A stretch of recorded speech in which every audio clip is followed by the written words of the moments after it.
one of the top researched, one of the top Googled, and probably one of the top reasons many of you are looking at using a vibration plate is the claim of it being able to increase bone density. And a lot of the history of vibration plates, if you do some research, stems in that very benefit. Benefits of bone density are achieved not by a number, not by a setting, not by a program, not by a set of exercises, but rather by you bearing your own mass. Weight bearing activities is what's going to boost your bone density. A vibration plate just happens to be a tool that makes for many of you activity easier.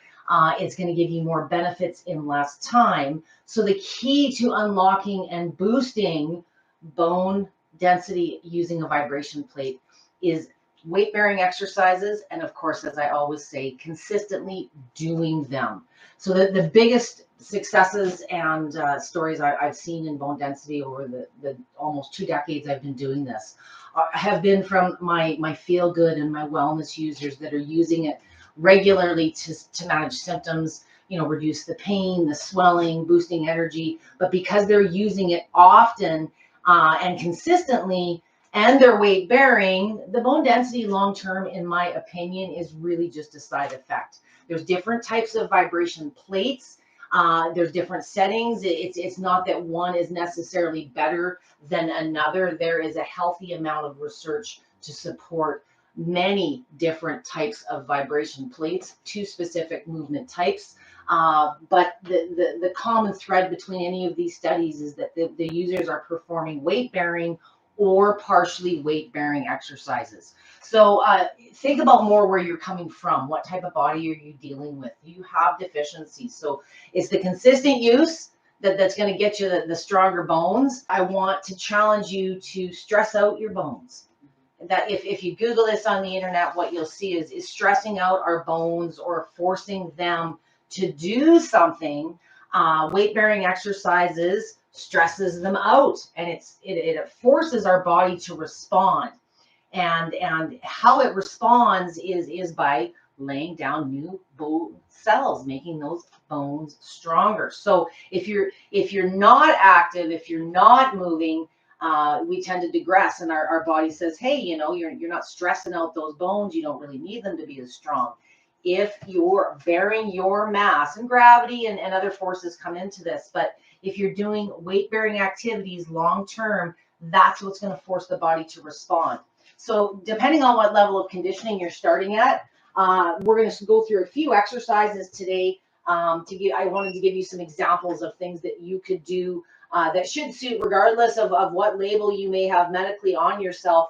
It's more about understanding where you are physically. Are you dealing with balance? And for those of you that are dealing with severe osteoporosis, you've just been diagnosed with osteopenia, all of a sudden we go into overdrive about, I need to do exercises. What do I set my machine at to improve my bone density? Well, it's more about getting back on the bandwagon and using it consistently.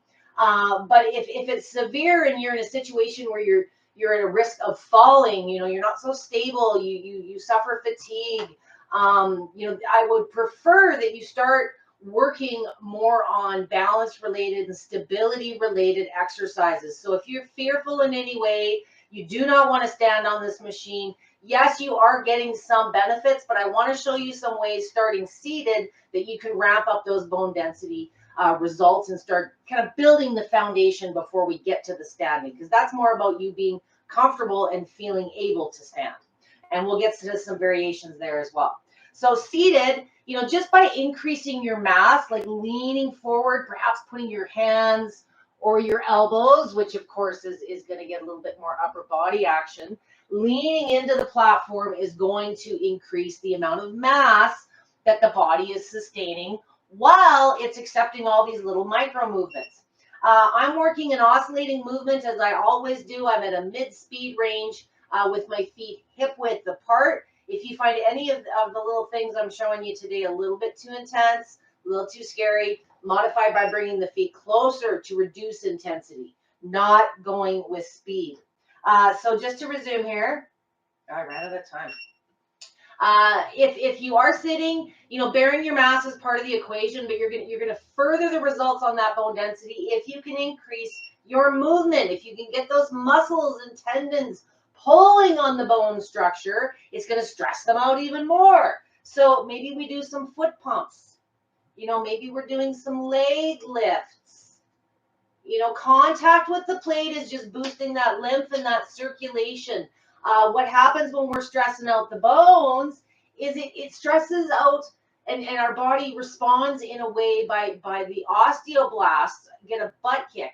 Your osteoblasts are told, all right, you guys need to get to work. So as a response, they start laying down more bone cells, making your bone density stronger.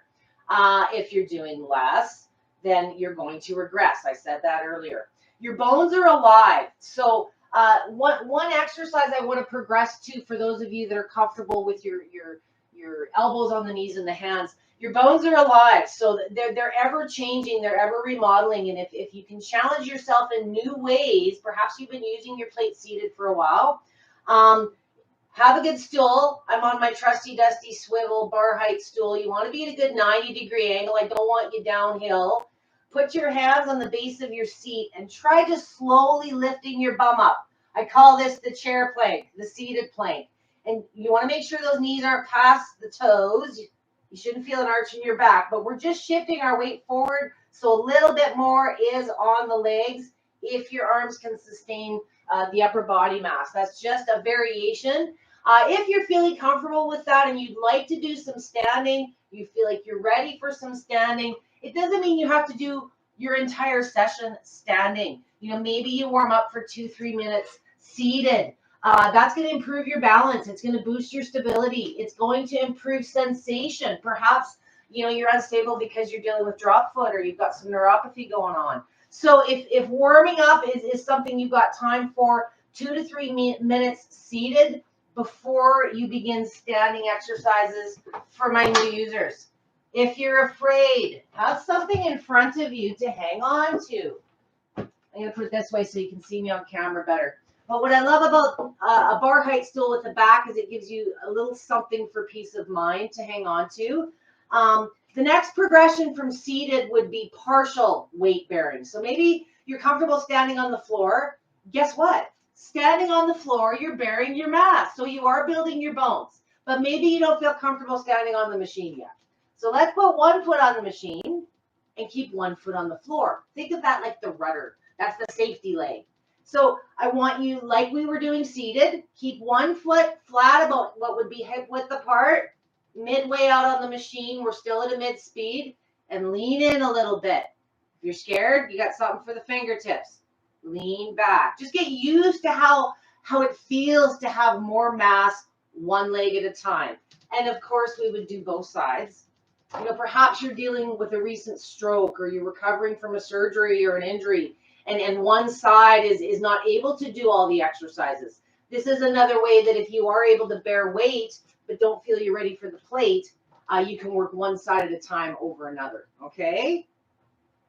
Any way that you can add mass while you're doing any of these exercises, whether it's some hand weights, some ankle weights, a backpack with a couple pounds of sugar, adding mass is just gonna make your bones what? Stressed out more. It's going to make them work harder. So if you do feel comfortable and you have some weights around the house, if you don't, you can get creative.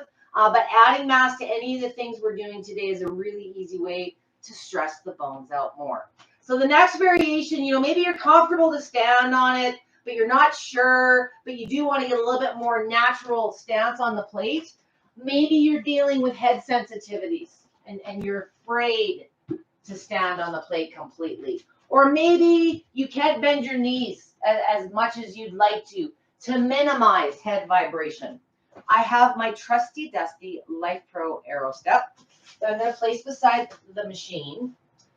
So what I'm going to do now is I'm going to step up on the step. I'm going to keep one foot on the step, and I'm going to put one foot on the machine. So maybe you're comfortable standing, but you're still a little spooked, or maybe you're dealing with a side that's recovering. But you want to, maybe you're using a plate for lymph or circulation and you miss using it and you want to start returning.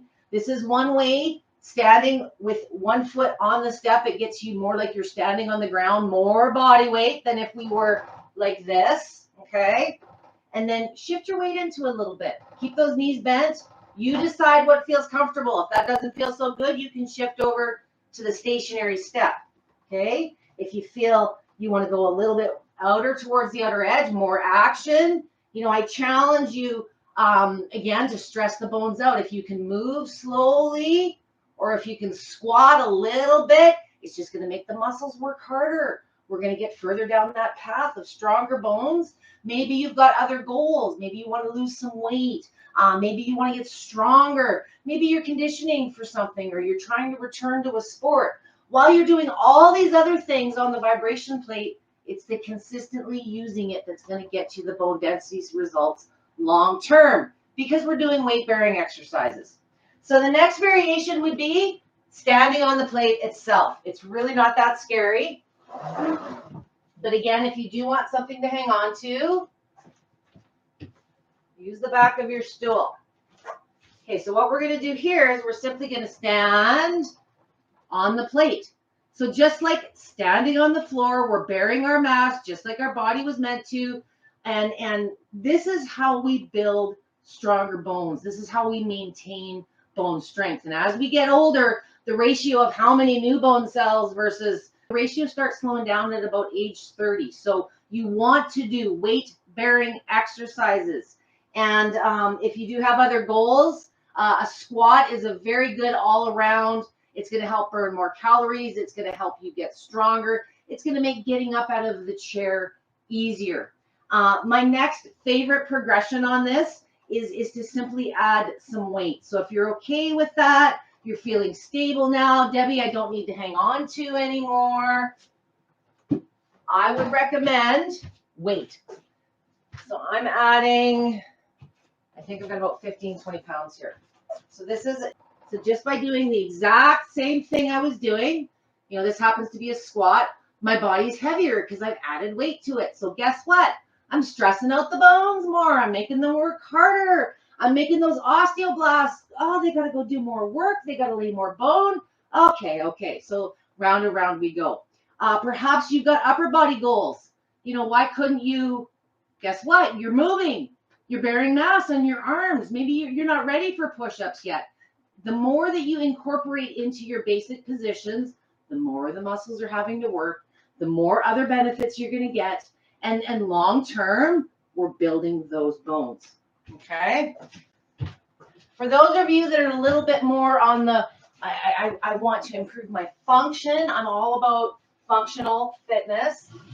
You would think that this would be one of the starting exercises.